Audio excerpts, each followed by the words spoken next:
tàllal yow ñi seetaan kàddu xale yi la tàppeel yow ñi seetaan kàddu xale yi. papa kaay daw sil. Kumba lan la yow loo yuxu yow looy def fii. papa kii tonton saay-saay la. tonton saay-saayu lan yow romb ma léegi si buntu bi ne ma permet ma tax ma naan man la waañ baa ngi ne nga bàyyi waañ bi ñëw si néew xale bi dugg fi looy def fii. papa kii tonton saay-saay la bu ñuy jàng sax dañuy topp suñu buntu école lay toog di ñu xool kii de sunu madame sax daf nu koy moytuloo daa am ko mu violé ba nu tëj ko ñu ni daa dof moo tax ñu bàyyi ko kii de maag sama xarit sax dañ koo ragal papa nenn kii daa dof kii mënul wax sax day xoolee rek. waaye yow dox ma dimbali ku ma gën a kii dof la te mënul wax kii romb ma léegi si buntu bi ni ma peer may ma ndox mu naan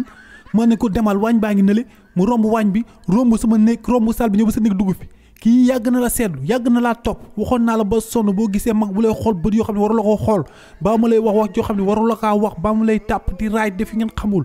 wax ma ko soo ma ko mënul wax nga xool ku mag koo xam ne mi ngi sa wet nga wax ko parce que ñi ay saay-saay la ay nit ñu bon lañ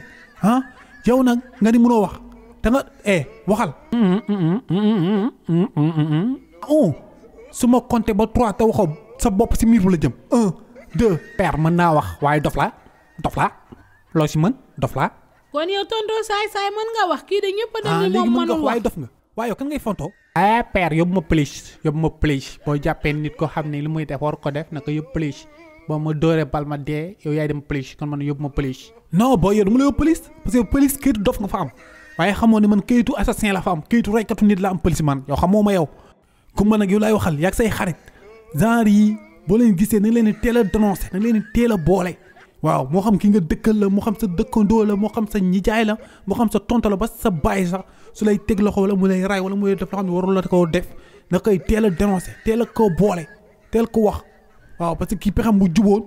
du ñëw romb si buntu kër gi sol yëre ma ñëw fekk si biir te solu yëre. kon kay papa kii doful man kay su ma xëyee dinaa ko wax sunu madame. waaw yow lay wax seen madame dafa jar wax seen madame man damaa feebar naa faju jar ngay nekk ti ma yoolee ti ma siiwal. non boo yow feebaroo yow na ngaa yoroog sa sago waaye tey ngay xam nag nan la ak naka la. TikTok kaddu xale yi la YouTube kaddu xale yi la Instagram kaddu xale yi la